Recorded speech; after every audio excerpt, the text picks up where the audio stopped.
Aproveitar a oportunidade e aproveitar também, você colocou algo muito interessante, né, que a gente está debatendo, diria eu, no campo ampliado, de ideias socialistas ampliadas, e eu tenho capoeira da ciência política, né, que seria, aspas, uma das minhas áreas de origem.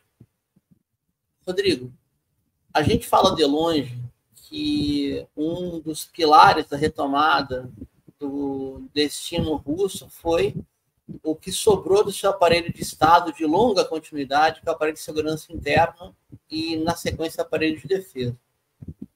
O quanto disso que a gente fala à distância no Ocidente é verdade? Quanto que o controle, depois da retomada da segurança interna via FSB, que é a formação moderna da segurança russa, tem uma relação direta aonde o Estado, com ESão, né, com E maiúsculo, conseguiu controlar os oligarcas, conseguiu controlar os grupos capitalistas privados e impor uma espécie de vontade nacional, ainda que ela seja o espelho de uma minoria dirigente, que a gente tem severas críticas como a do Putin.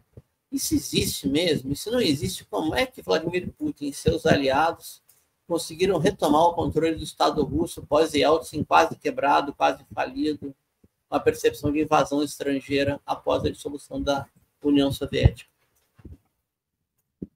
Olha, é possível, eu acho, a gente estabelecer uma continuidade, né, mas não foi uma continuidade linear, né? Houve disputas internas claras ali na década de 90 dentro dos aparatos de segurança do Estado russo. Um exemplo muito claro é a figura do Alexander Litvinenko, por exemplo. Para aqueles que lembram das notícias, faz tempo, mas né, eventualmente o pessoal vai lembrar que teve um opositor russo que escreveu um livro sobre o Putin, acusando o Putin de uma série de enfim, conspirações, crimes, e que ele foi envenenado com polônio. Ficou a imagem mais famosa é ele no hospital, todos, né, sem os cabelos, já com contaminação pela radiação. Ele acaba falecendo aí depois de um tempo, tendo sido envenenado com polônio. Bem, essa figura Alexander Litvinenko trabalhava na década de 90, início da década de 2000, na FSB, que é o sucessor da KGB, né, a principal agência de serviços de segurança interna da Rússia, da qual o Putin foi chefe na década de 90. E, enfim, então há essa continuidade, mas há uma disputa ali. O Litvinenko era um homem associado a um outro oligarca, o Boris Berezovsky, também famoso ali na década de 90, que estava naquela disputa pelo poder. No primeiro momento ele apoia Yeltsin, depois ele rompe com Yeltsin, enfim, e o Litvinenko é identificado como uma figura próxima desse oligarca. Então, houve disputas internas ali, das quais o Putin acaba saindo vitorioso. Agora, se a gente lembrar, a gente pode pegar a origem da carreira política do Putin, às vezes a gente não lembra disso, mas o Putin ele vem de um meio liberal, né? A carreira política propriamente dele. Ele, antes disso, já era membro da FSB, quer dizer, da KGB, no período soviético, né, do aparato de segurança, mas na década de 90 ele se torna assessor de uma figura que foi professor dele, de direito, que é o Sobchak, o Anatoly Sobchak.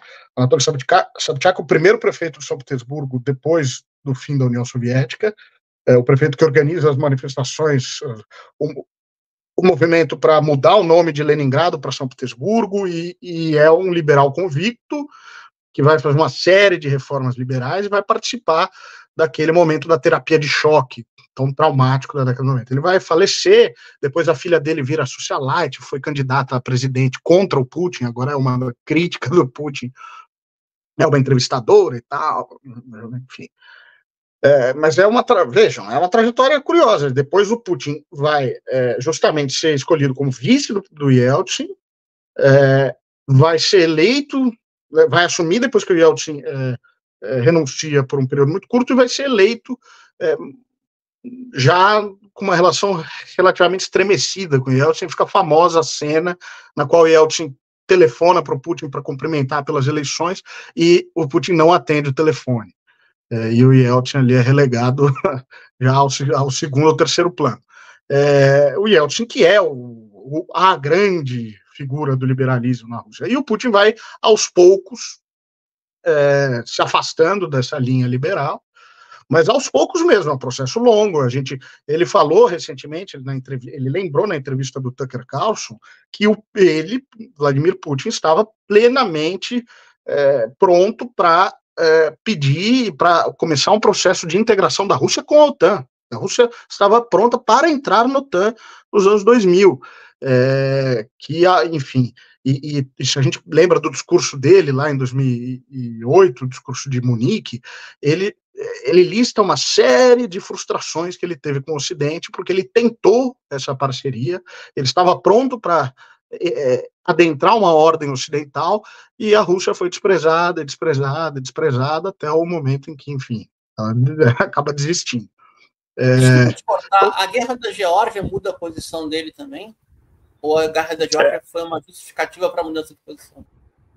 A guerra da Geórgia ocorre nesse momento, né? O Putin faz esse discurso colocando todas as queixas dele em relação à maneira como a Rússia foi tratada pelo Ocidente, como os acordos foram desrespeitados, principalmente o acordo de não expansão da OTAN, e aí, em 2008, ocorre a Guerra da Geórgia, que é também um episódio interessante, né? Porque naquele momento, uma comissão europeia determinou que o início da Guerra da Geórgia tinha sido provocado pelo presidente georgiano Mikhail Saakashvili, que ele começou as hostilidades contra as tropas russas, que, lembramos, estavam lá sob mandato da ONU, né?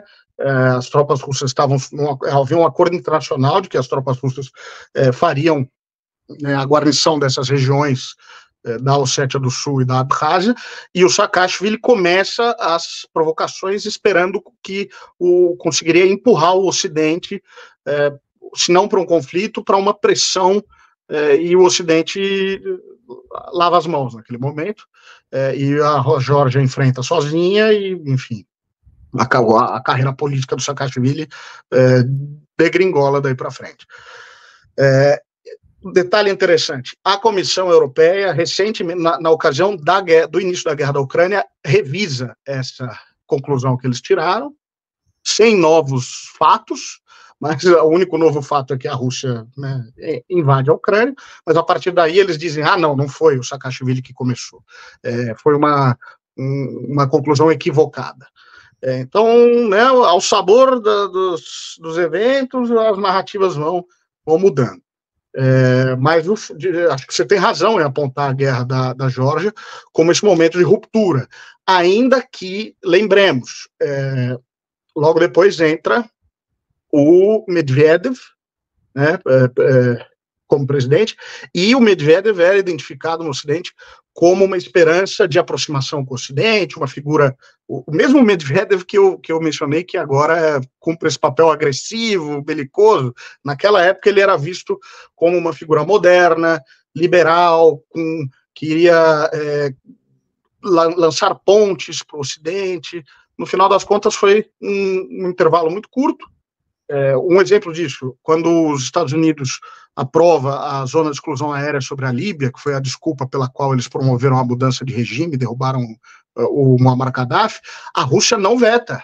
A Rússia não veta naquele momento, por isso que foi aprovada aquela resolução na ONU, a Rússia não se mete, isso na presidência do Medvedev, e logo depois, quando a situação fica clara, que enfim, o cadáver vai ser derrubado, o Putin, que era primeiro-ministro, Medvedev era presidente, o Putin critica essas ações do Ocidente, classifica como uma nova cruzada contra a Líbia, em termos duros e tal, mas então, veja que havia esse jogo, Medvedev fazendo um papel mais identificado com o pró-Ocidente, o Putin criticando ali, e no final das contas, o Putin retorna logo depois de apenas um mandato do Medvedev, e hoje o Medvedev, depois de, enfim, escândalos de corrupção, que o Navalny até teve um papel nisso, em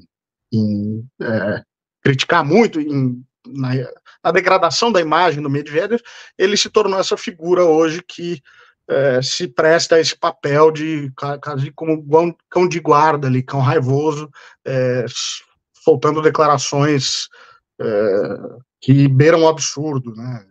Como essa questão do Alasca, o Medvedev vive falando do Alasca, enfim, de intenções de começar uma guerra nuclear, esse tipo de coisa.